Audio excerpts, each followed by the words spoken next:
Welcome to African Teapot Podcast. My name is Exie and I'm your host.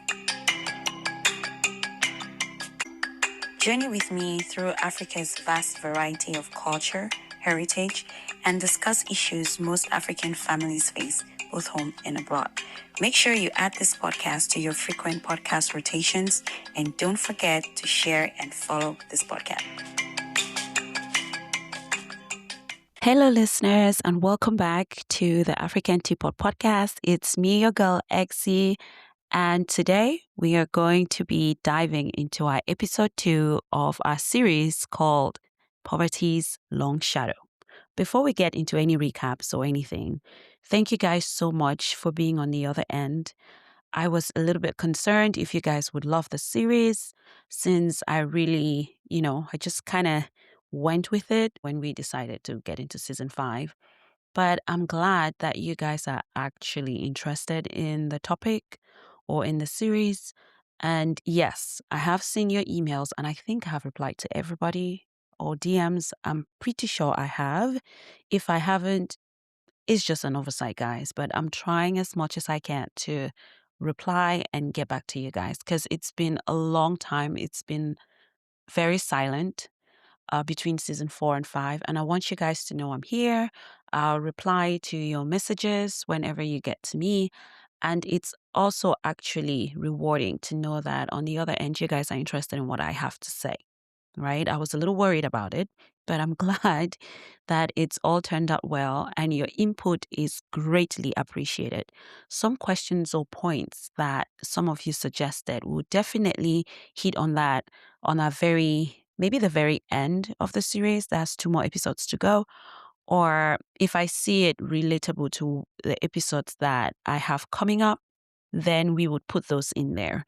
But thank you so much for encouraging me through this series that is running or airing, and also for just being there, letting me know I'm not just speaking to the mic and having nobody listen.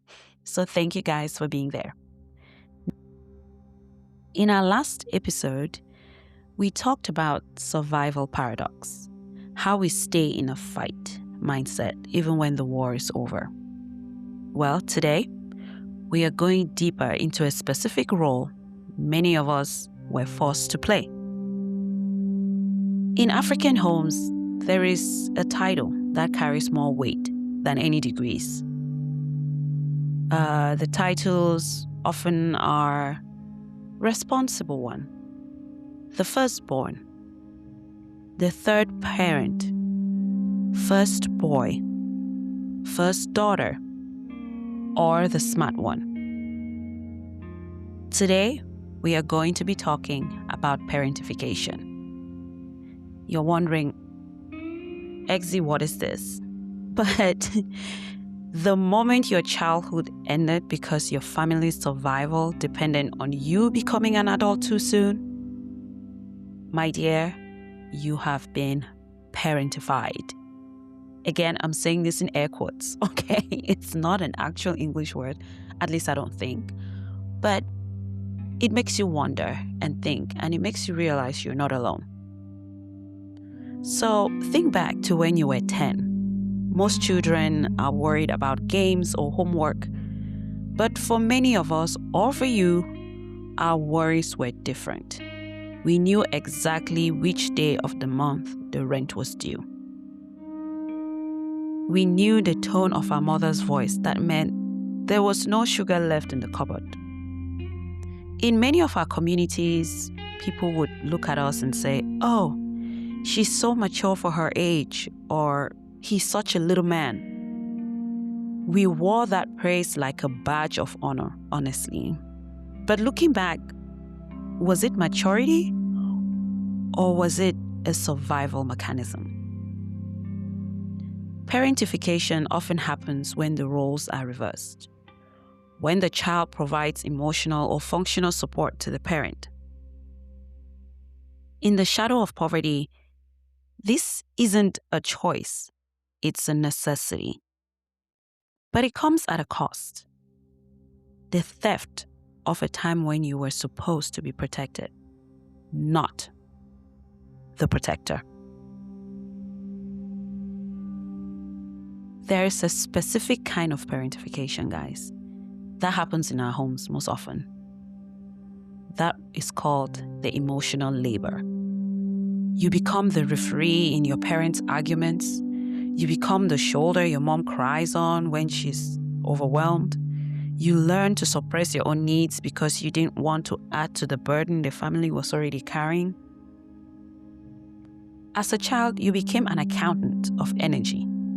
You calculated how much space was left in the house for your problems.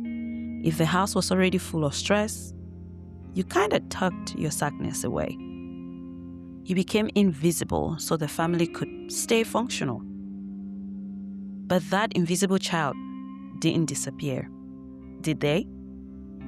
They grew up into an adult who honestly still feels guilty for having needs. Now, let's look at your life today. You're successful. You're the one everyone calls when things go wrong.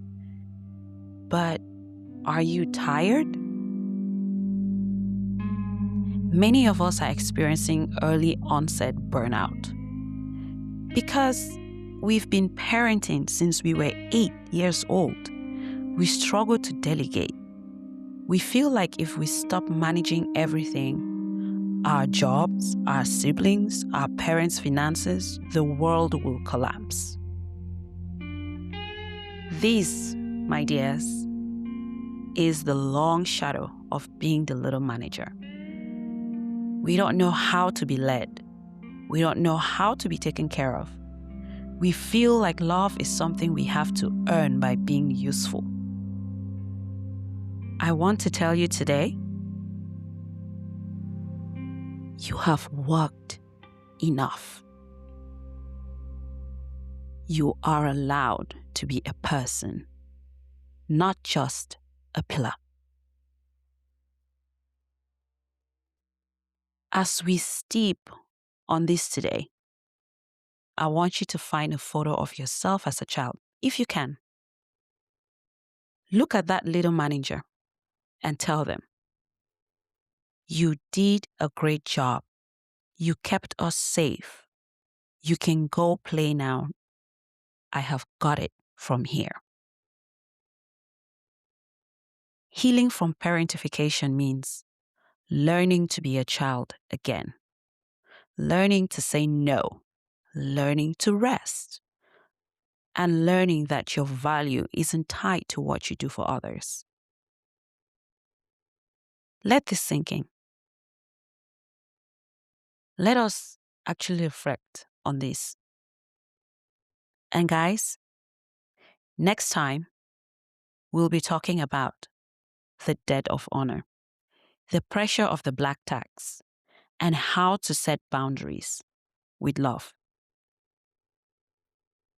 Thank you for joining me at the African Teapot. Keep your heart warm and your tea hot. Until next time.